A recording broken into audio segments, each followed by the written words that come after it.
इंसान गैर महसूस तरीके से अल्लाह के करीब होता जाता है, मतलब उसने पूछा है कि गैर महसूस तरीके से अल्लाह से करीब होता जाता है या हम महसूस भी करते हैं, ये कैसे हो सकता है आप किसी के करीब हो रहे हो और आपको महसूस ना हो।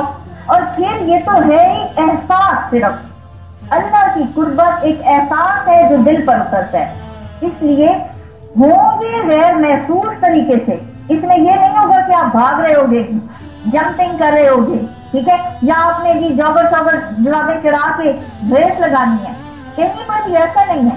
गैर महसूस तरीके से अल्लाह के एहसास में बढ़ते जाएंगे, ठीक है ना।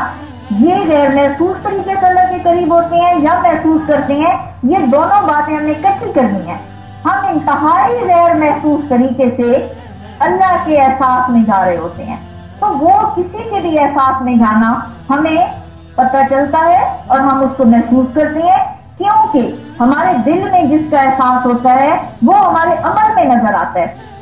किसी भी सोच का एहसास हमारे दिल में होता है। इवन हम किसी के बारे में सोच रहे होते हैं और हम मैसेज कर रहे होते हैं, गलती से हम सेंड भी उसी को कर देते हैं, ठीक है ना। बहुत दफा ऐसा होता है कि क्योंकि उस वक्त हमारे दिल में एहसास उस शख्स का चल रहा होता है, तो हमारे अमल में वो मैसेज किसी और का भी उसी शख्स को चला जाता है जिसको हम सोच रहे होते हैं, हमारे एहसास में होता है। इसलिए ये चीज जो है आप लोगों ने खुद ही चेक करनी होगी कि आप कितने गैर महसूस तरीके से उसके अल्लाह के एहसास को पा रहे हो और उसके करीब जा रहे हो।